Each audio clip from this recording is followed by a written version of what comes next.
Assalamualaikum warahmatullahi wabarakatuh. Selamat pagi anak-anak, kembali lagi bersama Bu Lutfi.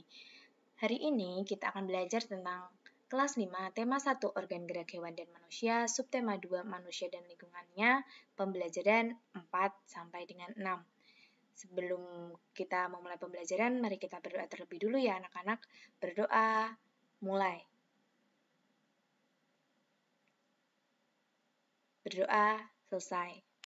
Kita belajar IPS, ketampakan alam dan iklim di Indonesia.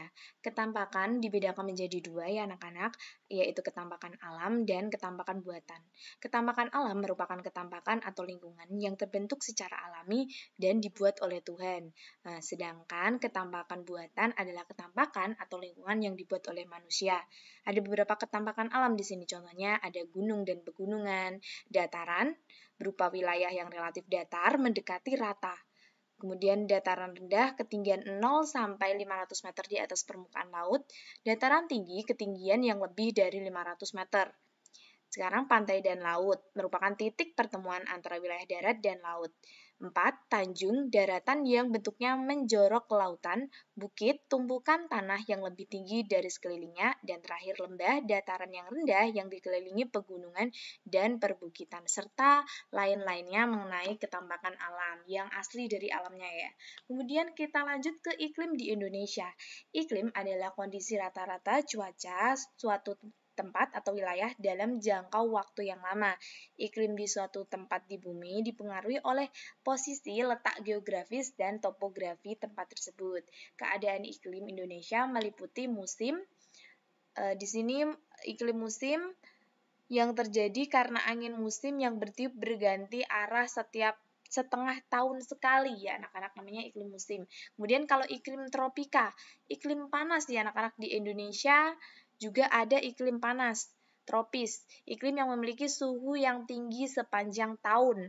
Yang terakhir, iklim laut, iklim yang terjadi akibat penguapan yang tinggi menyebabkan curah hujan yang tinggi pula. Jadi ada 3 iklim di Indonesia, itu ada iklim musim, iklim tropika atau iklim panas, dan yang terakhir iklim laut. Ini didasarkan atas letak geografis di peta ya anak-anak. Jadi Indonesia memiliki 3 iklim yang utama itu tadi. Nah, di sini ada kenampakan alam serta keragaman flora dan fauna yang ada di Indonesia. Beberapa pulau yang Ibu tuliskan di sini ada Sumatera, Jawa, Kalimantan. Kita bahas dulu dari Sumatera, ada Gunung Leuser, Kerinci, sungainya ada Musi, Sungai Asahan. Nah, di pulau ini memiliki cukup banyak hutan hujan dan hutan gambut. Floranya ada bungong jempa, ada kenanga, kemudian faunanya ini ada gajah, orangutan, harimau. Anak-anak tahu tidak bungong jempa itu apa? Bungong jempa itu adalah bunga cempaka. Kemudian kita lanjut Jawa, pulau kita sendiri anak-anak. Di sini ada Gunung Semeru, Gunung Merapi. Kalau sungai ada Bengawan Solo, Sungai Citarum. Di Jawa ini banyak hutan hujan dan terdapat padang rumput kering di Jawa Timur. Kemudian yang flora ini bunga ya. Ada bunga salak, condet, gandaria, dan lain sebagainya. Kalau fauna atau hewannya ini adalah banteng, ayam bekisar, dan lain sebagainya. Di Kalimantan, Sungai Kapuas, Kayahan, dan Barito. Kemudian, sebagian besar wilayahnya ini ditutupi hutan hujan juga. Bahkan di sini hutan hujannya termasuk paling luas ya, karena Pulau Kalimantan, ingat anak-anak, memiliki luas yang sangat luar biasa dibandingkan pulau yang lainnya. Nah, kita lanjut floranya, ada bunga anggrek hitam ya anak-anak. Faunanya ada orangutan, kemudian owa, bekantan. Nah, dan lain sebagainya ya. Banyak sekali. Beralih ke Sulawesi, ada Gunung Lompo, Bakang, Malino, sungainya ada Cenrana, Malili, dan Poso. Kemudian memiliki hutan hujan, padang rumput, dan hutan bakau. Kemudian floranya ada eboni dan damar, faunanya ada maleo, kuskus, dan anoa. Lanjut ke Kepulauan Nusa Tenggara dan Bali, gunungnya ada Rinjani, Tambora, Batur, Selatnya alas, Sumba, Bali. Nah, didominasi oleh padang rumput yang kering, flora, ajang. Lanjut ke Kepulauan Maluku dan Papua, gunungnya ada Gunung Gamgunora, Gunung Ibu, Gunung Puncak Jaya. Ditutupi hutan hujan dan hutan bakau. Floranya ada bunga anggrek larat, buah merah, kemudian faunanya cendrawasih, nuri dan burung nuri ya, dan raja Ambon. Lanjut berikutnya, fungsi otot, jenis-jenis otot manusia. Otot merupakan alat gerak aktif pada manusia. Otot terdapat di hampir seluruh tubuh manusia. Saat bekerja, otot akan melakukan kontraksi dengan cara memanjang dan memendek. Untuk apa? Untuk dapat menggerakkan tulang. 3 jenis otot diantaranya adalah otot polos, otot jantung, dan otot lurik. Kita bahas lebih lanjut, fungsi dari otot itu sendiri menjalankan dan melaksanakan kerja, menggerakkan jantung, bahkan mengalirkan darah. Kita bahas satu persatu, mulai dari otot polos. Otot polos adalah otot yang bekerja tanpa kesadaran kita yang dipengaruhi oleh sistem saraf tak sadar atau saraf otonom. Jadi dia mau tidak mau, dia bekerja sendiri ya tanpa perintah dari kita atau otak kita. Kemudian ada otot jantung. Otot yang hanya terdapat pada jantung terdiri atas serabut lurik. Nah, di sini ada gambarnya ya anak-anak, otot polos. Ya, itu gambarnya. Dia seperti organ internal ya. Kalau yang tadi otot polos itu dia bekerja.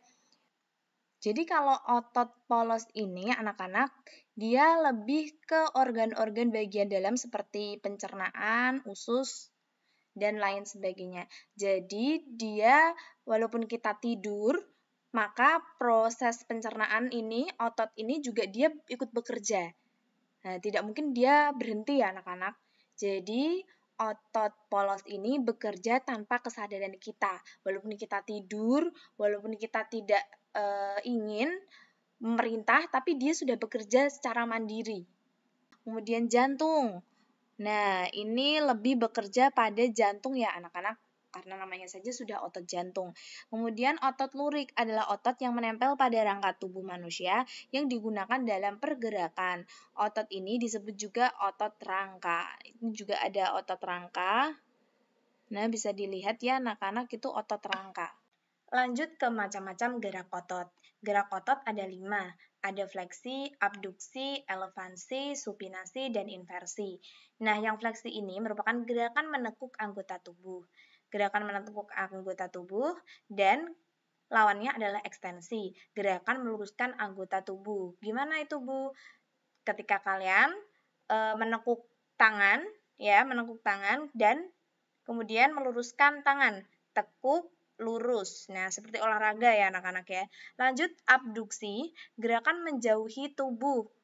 Dan adduksi, gerakan mendekati tubuh. Beda B dan D. Kalau yang menjauhi tubuh, misalnya kalian sedang merentangkan kedua tangan.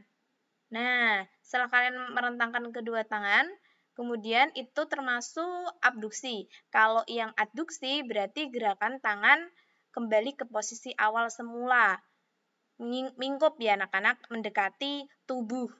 Nah, seperti sikap siap. Nah, itu mendekati tubuh tangannya. Nah, elevansi. Elevansi gerakan mengangkat dan yang depresi gerakan menurunkan. Nah, seperti contohnya cukup kalian tengok kepalanya ke atas. Nah, kemudian itu sudah termasuk elevansi. Kemudian depresi, kalian anggukkan ke bawah. Itu termasuk gerakan turun. Nah, menurun ya. Jadi kan dia tengok ke bawah.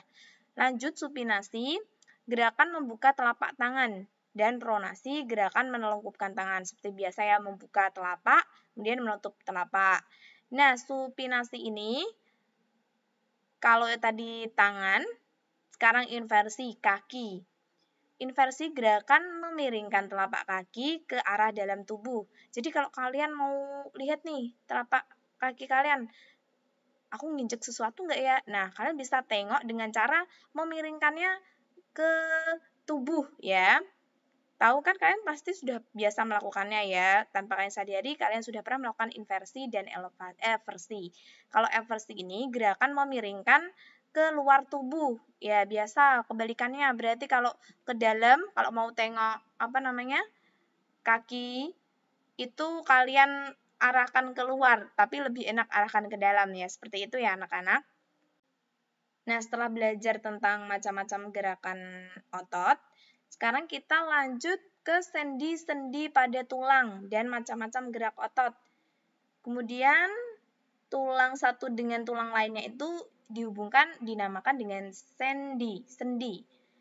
Ada beberapa sendi, sendi putar, sendi yang dapat digerakkan memutar. Nah, itu contohnya ada bagian leher itu dia termasuk sendi putar. Lanjut, sendi engsel hanya dapat digerakkan ke satu arah saja. Nah, yang di atas siku ini ya siku ya. Nah, itu termasuk sendi engsel. Dapat kalian tekuk ya, tekuk ke satu arah, ke arah kalian sendiri ya. Kemudian, sendi peluru dapat bergerak ke semua arah. Nah, itu berada di bawah tulang panggul. Kemudian sendi pelana dapat digerakkan ke dua arah saja. Nih, tangan ya, di tangan ini bagian pergelangan itu bisa diarahkan ke depan, belakang, ya itu ya. Kemudian lanjut ke sendi geser, hanya dapat menggeser saja bagian pergelangan kaki. Ragam gambar pada ragam cover. Ini SBDP ya, dua macam desain background. Ada dua jenisnya, cover dengan latar berwarna putih dan tulisan sederhana. Biasanya cenderung belakangnya itu putih, kemudian baru ditambahi tulisan sederhana. Biasanya ini masih tergolong rame ya, kalau biasanya malah hanya tulisan otot dan tulang saja. Nah, yang depan itu tidak ada gambarnya, biasanya seperti itu. Kemudian cover penuh warna dan gambar. Nah, seperti ini ya, banyak warna-warni, kemudian banyak gambarnya. Itu termasuk penuh warna covernya. Bagaimana cara menggambar cover? Tentunya anak-anak, apalagi yang jago menggambar, bisa menggambar cover dengan cara atau memperhatikan unsur-unsur berikut. Adanya judul dengan jenis huruf yang menarik atau mencolok. 2. Kalimat penjelas judul, singkat dan mudah dipahami. Adanya nama penulis, identitas penerbit, gambar yang menarik, sinopsis, isi buku pada cover bagian belakang, identitas buku pada punggung buku. Nah, anak-anak, demikian yang dapat Ibu sampaikan. Hari ini tidak ada penugasan. Tidak ada penugasan, kalian tetapi bisa mengerjakan ulangan harian 2, halaman 49 di LKS tema. Jadi ini untuk latihan kalian sebelum besok Sabtu ulangan subtema 2. Semangat belajar anak-anak dan jaga kesehatan. Terima kasih. Wassalamualaikum warahmatullahi wabarakatuh.